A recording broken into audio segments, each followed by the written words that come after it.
Today I want to direct your attention to Matthew chapter 6, verses 25 to 34. And our verse for today is verse 25, where Jesus says, "Therefore, I tell you, do not worry about your life, what you will eat or what you will drink, or about your body, what you will wear. Is not life more than food, and the body more than clothing?" Anytime we have a verse in the Bible that begins with the word therefore, you need to look at what immediately precedes it to know what it's there for. And so the verse immediately before this, Jesus is talking about how you can't serve two masters. And the previous sentence concludes, you cannot serve God and wealth. And Jesus says this, I think, because if the pursuit of wealth is the single most important thing in our life, it's a way of endless worry and anxiety. And Jesus and God don't want us living with endless worry and anxiety about having more, getting enough. And Jesus says straight up, don't worry. Don't worry about your life. Don't worry about what you're going to eat. Don't worry about what you're going to drink. Don't even worry about your body, what you will wear, because life is more than food, and the body is more than clothing. And as Jesus so often does, he is focusing on two things, especially here.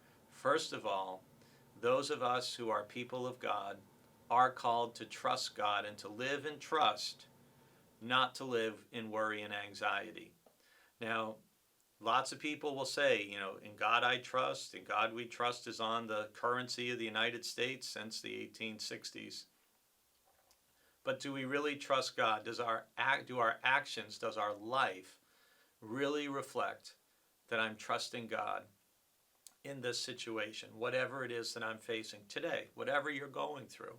Whatever I'm going through, can I put my trust in God even when I'm frustrated, upset, grieving, hurting, coping with physical challenges, whatever it may be for you?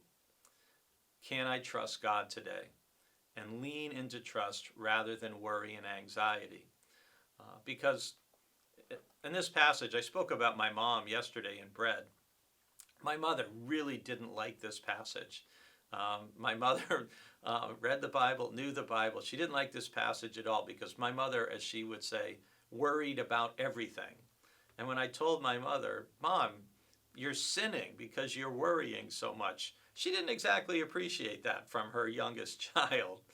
But I said that lovingly because worry doesn't help anything, and it tends to hurt everything.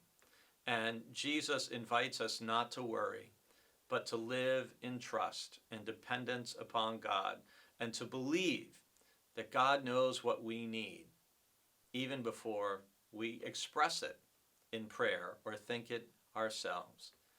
I encourage you today, whenever you feel worry creeping into your heart or your spirit or your life, to pause and to say, "In God I trust."